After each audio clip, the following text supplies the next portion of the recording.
साथ में नहीं रहे भैया। ए बाबा कभी तुम हमको गलत जगह में रहे। सबका कोई जाना ना है, अपना सब मार कर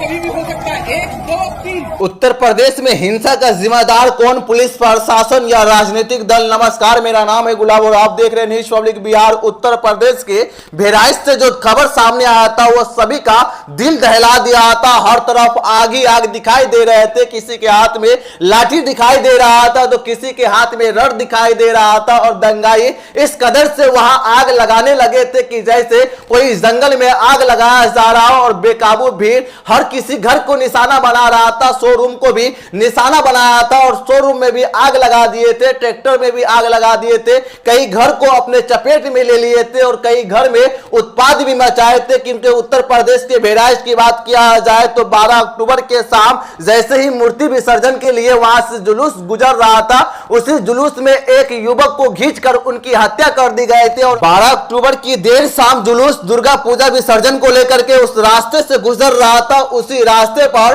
भारी पुलिस बल को भी तैनात कर दिया गया था। लेकिन जिस जगह पर हिंसा भड़का था उस जगह पर एक भी पुलिस प्रशासन के जवान तैनात नहीं की गई थी। वहां पर हिंसा भड़कने का सबसे बड़ा कारण था कि पुलिस प्रशासन उस जगह से दूरी बनाकर अलग जगह पर तैनात कर दी गई थी और वहां पर पुलिस प्रशासन चुपचाप तमाशा देख रहा था। लेकिन उसी जुलूस में शामिल एक युवक को पकड़कर उनकी बेरहमी से हत्या कर दी गई थी। हत्या के बाद पुलिस प्रशासन युवक के शव को कब्जा में लेकर पोस्टमार्टम के लिए भेज दिया था। लेकिन जैसे ही सुबह उनके शव को लेकर उनके ही गांव पहुंचता है तो पुलिस प्रशासन सैकड़ों के तादाद में लोग पहुंच जाते हैं और जमकर नारेबाजी करने लगते हैं। लेकिन उसी शव को लेकर के जो एक हजारों के संख्या में लोग थे वो 5 किलोमीटर दूर तक का पैदल यात्रा करने का निर्णय लेता है और उसी बीच में एक हिंसा का चिंगारी ऐसा जलता है कि उत्तर प्रदेश के बहराइच को पूरी तरीके से आग के हवाले कर देता है। हर तरफ आग ही आग दिखाई दे रहा था, चाहे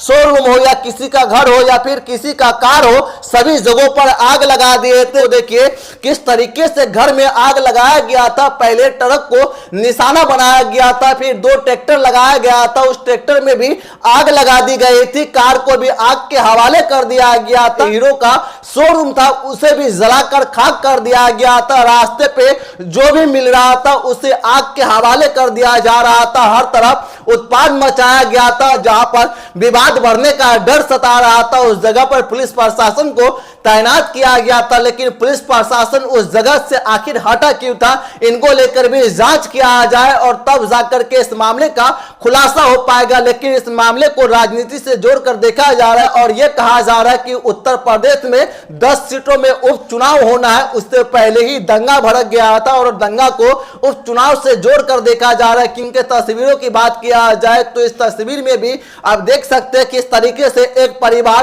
रोता बिलखता दिखाई दे रहा होगा और कई लोग अपने घर में ही कैद हो गए थे। उसे सुबह में रेस्क्यू किया गया था और सुरक्षित जगह पर उसे पहुंचाया गया था। क्योंकि बहुत ऐसे परिवार थे जो घर में ही कैद हो गए थे, दंगाइयों के डर से घर में कैद होने पर मजबूर हो गए थे। ऐसे लोगों को पुलिस प्रशासन रेस्क्यू करके सुरक्षित जगह पर ले जाने की बात कर रहे हैं। बहराइच में इंटरनेट सेवाओं को बंद कर दी गई है। लेकिन जिस तरीके से हालात बेकाबू हुआ था, इनका जिम्मेदार आखिर कौन है, इस पर आपका विचारधारा क्या है, हमें कमेंट बॉक्स में जरूर लिखे। धन्यवाद।